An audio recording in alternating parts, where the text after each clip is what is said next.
What if the reason you blew up your trading account yesterday had absolutely nothing to do with a bad market read? Like, what if it had everything to do with how you drink your coffee that morning? Right, which sounds completely crazy at first. It really does. But, I mean, think about your own worst trade this week. Were you actually analyzing the data, or were you just, trying to numb the anxiety you woke up with? Oh, almost always the anxiety. Totally. Yeah. Well, welcome to this deep dive. Today, we are tearing into a really fascinating document called the Trader's Consciousness Playbook. Yeah, and this source essentially takes the core principles from Dr. Joe Dispenza's work, specifically his research in becoming supernatural, and applies them directly to the chaotic, high-stakes world of trading psychology. It's just a remarkable synthesis because it basically stops looking at the screen for answers. Exactly. I mean, we were so heavily conditioned to find, the perfect technical indicator or the ultimate algorithmic edge. Right, the holy grail of setups. Yeah. But this material argues that the real variable driving the outcome is actually the biological and emotional state of the person sitting in the chair. So, the mission for our deep dive today is to figure out how upgrading your internal state of being fundamentally rewires your real world P&L. And we're going to hand you a practical framework to actually achieve it. Yes. But before we get to the optimized day, we kind of have to talk about why things usually go so horribly wrong. Right. We have to look at the baseline. Okay, so let's unpack this. There is a cycle the playbook calls the trap, and it basically reads like a horror story that every single trader has lived through. Oh, it is brutal because it's a self-perpetuating biological loop. Like the playbook maps it out as this cascade of physiological events. So first you wake up anxious. Because your cortisol levels are already elevated from yesterday, right? Exactly. And because of that baseline stress, you feel an immediate compulsion to check your P&L or, the pre-market futures. Which just fuels the fire. Yeah, that baseline anxiety just morphs into a sense of urgency or fear. So you trade from that desperate state, which heavily skews your risk assessment, and inevitably, you take a loss. And you take a hit. Right. Now, you feel intense guilt or frustration about the loss. Your body just marinates in those stress hormones all day long. Which guarantees you go to sleep stressed. Exactly. And Yeah. then your brain wires that stress as your new normal, your baseline. So you wake up anxious again, and the whole cycle just repeats. It's so exhausting. I mean, we've all been there, right? Staring at a 1-minute chart, sweating through our shirts, convincing ourselves that if we just glare at the candlestick hard enough, we can force it to turn green. We really do think that works. We do. But the playbook lays out the underlying formula here. It says the same routine leads to the same brain circuits firing, Right. which leads to the same emotional state, which drives the same decisions, which ultimately guarantees the exact same results. If your tomorrow looks exactly like your yesterday, it's because nothing in your inner world has actually changed. Which brings us directly to core principle number 1 from the source material, which is trade only from the present moment. Right. And, well, that sounds like a bit of a mindfulness cliche, I know. But biologically, it is a strict operational mandate. Your energy is a finite resource. Okay, so how does that play out on the desk? Well, if you are agonizing over yesterday's loss, or you're terrified of tomorrow's margin call, your brain is actively siphoning processing power away from the present. Oh, wow. Yeah, the actual advantage you have in the market, your ability to perceive an A-grade setup, only lives in the present moment. That makes a lot of sense. And I want to tie that into another major concept from the text, which is core principle number 6. It states that your identity shapes your P&L. This is a huge one. It really is. If you've been conditioned to believe you're a struggling trader, you will unconsciously recreate that struggle. But I want to go deeper than just saying, you manifest it. Let's look at the mechanism. The actual biology. Yeah. It's like downloading a virus into your software. Your reticular activating system, which is the literal filter in your brain that decides what information gets your attention, starts deleting data that contradicts your loser identity. It just blocks it out entirely. Exactly. You will unconsciously ignore a perfect setup and instantly click buy on a terrible one just to prove your internal belief right. That is the biological reality of a corrupted operating system. I mean, your brain loves to be right more than it lives to make money. That is wild. It is. It will actively find the bad trades to validate your core identity. So you have to step out of that old self-image to trade from a new identity one that executes with discipline. Okay, I hear the logic in that, but I kind of have to push back a little here. Yeah. It's easy to sit back and say trade from a disciplined identity. But when there's five figures of your own money turning red on the screen and your stop loss is getting hunted, my heart rate is at like 130. Oh, absolutely. How do you just stop feeling anxious? Isn't survival mode a completely natural reaction to a financial threat? Well, what's fascinating here is the underlying physiological reality of what happens when we enter that state, which the playbook addresses in core principle number 2. Yes, survival mode is natural, but it is catastrophic for trading. Because of what it does to the brain. Exactly. Chronic stress keeps your brain locked in a state where the amygdala, the fear center, completely hijacks the prefrontal cortex, the logic center. Okay. When you are in survival mode, your brain is reactive, it's impulsive, and it's cloudy. It is biologically impossible to make high-level, objective, analytical decisions when your body is flooded with stress hormones. Because it's literally screaming that a tiger is chasing you. Right. So the anxiety isn't like an elevated state of alertness that helps you trade better. It's an endocrine state that actively sabotages your perception of reality. Completely. And the sources connect the dots brilliantly here by explaining the mechanics of how feelings generate your next thoughts. Let's trace it out. Let's do it. So you take a hit on a trade. That triggers a visceral bad feeling in the gut. That physical sensation travels up to the brain and generates an anxious thought. Which then loops back around. Yeah, that anxious thought signals the body to release more cortisol, creating more anxiety, which severely narrows your focus. Your brain urgently seeks relief from this chemical discomfort, which leads directly to an impulsive revenge trade. Wow. So to break the cycle, you actually have to intercept the physical feeling before you act on the thought it generates. Okay, so a stressed brain is a blind brain. That brings us to the real heavy lifting. How do we sever that biological loop? Right. Because the playbook doesn't just hand down, empty platitudes about staying calm. It gives us what it calls the break point, Yes. which is a systematic way to interrupt the body's automatic emotional program before the opening bell even rings. Right. And it demands that this intervention happens early. Like before you even look at a screen. Step 1 is a morning meditation. But let's be clear about the purpose here. It's not about achieving nirvana, right? No, not at all. The goal is to anchor yourself in the present moment by actively breaking the neurological loops that kept yesterday's emotions alive in your body overnight. Exactly. You sit still and you consciously let go of yesterday's devastating loss or, even last week's massive win. The text notes that even just 10 to 15 minutes of calling your energy back to right now effectively wipes the hard drive clean. So meditation clears out the residual junk code from yesterday. But an empty slate isn't enough to trade on, right? You have to write a new program. That's where the visualization protocol comes in. And here's where it gets really interesting. The source emphasizes that your brain cannot tell the difference between a vividly imagined experience and a real one in the physical environment. Which is a massive paradigm shift. It is. Think about a pilot in a flight simulator. You sit there, you close your eyes, and you see the chart forming. You literally feel the bodily sensation of waiting patiently. You see yourself executing the plan and managing the trade without your pulse spiking. Because the same neural networks fire, whether you are doing an action or just vividly imagining it, you are literally installing the neurological hardware for calm execution before you even touch a real keyboard. Yeah. And the neuroscience behind that simulator analogy is incredibly robust.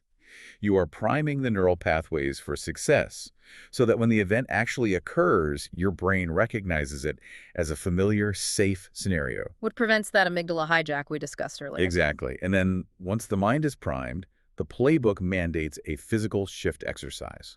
Walking, lifting weights, running, really anything that radically changes your physiological state. Hold on, though, because the playbook refers to this as activating lower energy centers. Right. And I know this is based on Dr. Dispenza's work, but for a highly analytical trader, energy centers sounds a bit like, crystal healing. What are we actually talking about here biologically? It's a totally fair point. If we strip away the esoteric language, we are really just talking about the enteric nervous system and the endocrine system. Okay. So your gut, your core, your physical drive. Precisely. Arriving at your trading desk in a passive, low-energy, lethargic state means you just don't have the physiological resources to handle stress. Heavy physical movement flushes out the residual cortisol. It replaces it with what? It floods the body with dopamine and endorphins, the neurochemicals of action and focus. This grounds the trader in core principle number 5, which is elevated emotion equals better decisions. And the text specifically mentions emotions like gratitude, enthusiasm, and excitement carrying a structurally higher biological frequency than fear and anger. They do because they originate in entirely different brain regions. When a trader operates from a state of calm enthusiasm, which is, synthetically generated by this morning routine of meditation, vivid rehearsal, and physical flushing, they process market data entirely differently. Well, they hold winning trades longer because they aren't terrified of the profit vanishing. They cut losing trades faster because their ego isn't tied to being wrong. They're acting from a state of elevated preparation, not reacting to a perceived physical threat. That makes total sense. So let's transition into the actual trading window. I like to call this the physics of execution. I like that. You've wiped the hard drive, installed the new software via visualization, and flushed the hardware with exercise. Now you sit down for market prep. You are reviewing the charts and the news, but the playbook says you must do this with a predetermined intention. Right? You write down your daily target and your absolute maximum loss limit. You commit to A-grade setups only. And here is where the source material introduces a really profound conceptual dynamic. It describes your intention as the electric charge and your elevated morning emotional state as the magnetic charge that draws the outcome. Okay, the playbook uses this bizarre terminology here. What exactly does that mean in the context of buying and selling stocks? Like, how does an electric and magnetic charge translate to my P&L? Well, if we connect this to the bigger picture, it is actually a brilliant way to understand neurobiology in action. Your intention, the logical written trading plan, is the outward electrical signal your brain sends out. Okay. It's the prefrontal cortex saying, I will only take this specific setup. But your emotional state, that calm enthusiasm you built all morning, is the magnetic pull of the body. It's what actually aligns your physical actions with that logical plan. I see. If your intention is to trade with strict discipline, but your internal emotional state is frantic, desperate, and fearful, your bodily magnet is literally repelling your own intention. Your hands will click buttons your brain knows are wrong. Wow. The thought and the feeling just have to be in perfect alignment. That reframes everything. It completely explains why a trader can memorize a brilliant strategy from a textbook, but still blow up their account in 3 days because their internal state is a chaotic mess. So active trading begins. The market opens. The numbers are flashing red and green. The playbook is brutally strict here about staying present. It treats stress not as an unavoidable byproduct of trading, but as a highly specific diagnostic indicator. Yes. The moment you start feeling that tightness in your chest, or you start agonizing over when the profit will hit, the playbook says you have returned to your old self. You've lost the present. Right. You have time traveled out of the present moment, and if you hit that maximum loss limit you wrote down during your calm prep phase, you stop, you walk away. Just completely shut it down. There are zero exceptions and absolutely no revenge trades to make it back. So what does this all mean? It means when that familiar panic hits you at 10 a.m. because the position is drifting sideways, it's not a signal to trade harder, zoom in on the chart, and panic sell. No, not at all. It's an alarm bell. It's a dashboard light blinking, telling you that your brain has left the present moment and entered survival mode. You just have to step back, breathe, reset, and trust the logical plan you wrote when you were in an elevated state an hour ago. And to help maintain that presence, the playbook strongly recommends keeping specific reminders physically posted by your screens. When the amygdala is trying to take over, you need external visual cues to pull you back to logic. I really love the specific quotes the source suggests for this. Like one of them is, am I trading from now or from fear of the past? That's a great one. And another one hits really hard. No. The setup either is or it isn't. My anxiety doesn't make it better. We seriously trick ourselves into thinking that if we worry enough, we can control the outcome of the chart. It is a massive cognitive distortion.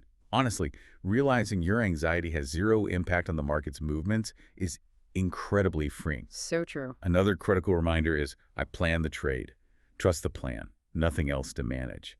It removes the heavy cognitive burden of constant emotional micromanagement, which is usually just fear masquerading as analysis. Yeah, that's so powerful. So the active trading session wraps up. And this transition point brings us to what might be the most counterintuitive revelation in the entire playbook. Oh, definitely. We've talked deeply about the morning routine, the market prep, the execution. But the secret to a trader's success tomorrow actually relies on what they do the moment the market closes today. The afternoon life paradigm shift. Immediately after trading, There is a dedicated window for a post-session review. You log your trades, you assess if you followed your plan, but you must do it entirely neutrally. The playbook calls this bless and release. Okay, I have to jump in here because bless and release sounds lovely on paper. But if I just lost 5 grand because I broke my own rules, I am fuming. Of course you are. I am furious with myself. And you want me to just log the loss, say bless and release, and go play golf. That feels extremely unnatural for anyone who is highly driven. Well, it feels unnatural because high achievers are conditioned to use self-flagellation as a motivator. We think punishing ourselves prevents future mistakes. Right. But biologically, it does the exact opposite. If you sit there and beat yourself up over that 5 grand loss, you are generating massive amounts of cortisol and wiring that feeling of failure deeply into your nervous system. So you're just making it worse. Much worse. The source material warns that carrying the emotional weight of a trade into your afternoon literally poisons your inner world. Yeah. If you don't neutralize the emotion through bless and release, you are instantly back in the trap. You're carrying the virus right back into tomorrow's operating system. You'll go to sleep stressed and you'll wake up anxious. Which brings us to the instructions for the rest of the day. Right. The playbook dictates that from the early afternoon onwards, you must live the rest of your life fully. Go to events, spend social time with friends, engage in hobbies, get outside. This raises an important question about our cultural conditioning, especially in high-performance environments like finance. We are taught the hustle culture myth. If you want to succeed, you must obsess over the markets 24/7. You have to grind. Right, you need to be grinding on charts until midnight. But the playbook argues that this is fundamentally destructive. Yeah. Living a full, engaged life in the afternoon is not a distraction from trading. It is the literal generator of the elevated emotional states like joy, connection, presence that make you an elite trader the next morning.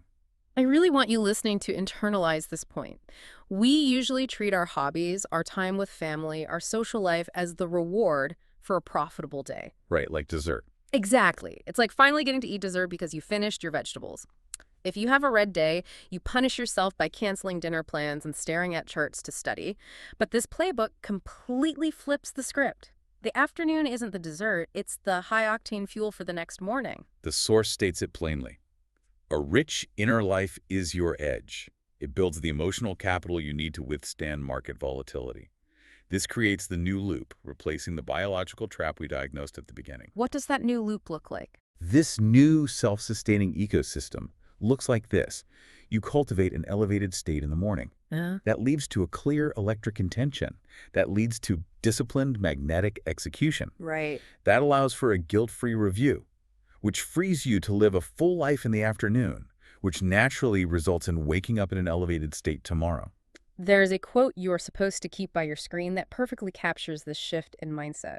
My afternoon life is the fuel, not the prize. It is a complete paradigm shift. Right. When you view your life outside of work, not as a desperate escape from stress, but as the foundational energy source for your professional execution, everything changes.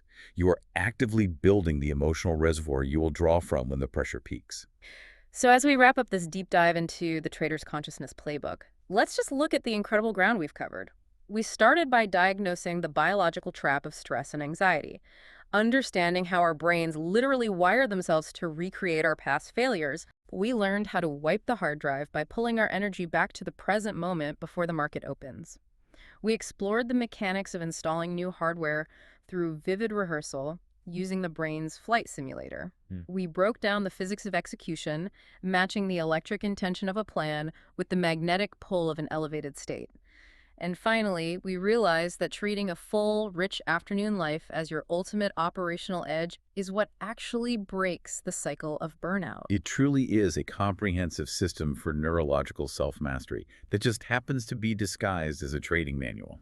And that is the massive takeaway for you listening right now. Even if you aren't day trading stock options, these biological loops dictate your reality. This applies to any high-stress decision-making environment in your life. Absolutely. Whether you are running a startup, managing a crisis team, or just trying to navigate a complex pivot in your career, your internal state of being relentlessly dictates your external results. If your tomorrow looks like your yesterday, it's a biological guarantee that nothing in your inner world has changed. We learned today that your brain physically cannot tell the difference between a vividly imagined experience and reality. So as you go about the rest of your day, ask yourself, what future are you unconsciously rehearsing right now? Are you vividly imagining your ideal outcome, or are you practicing your worst-case scenario?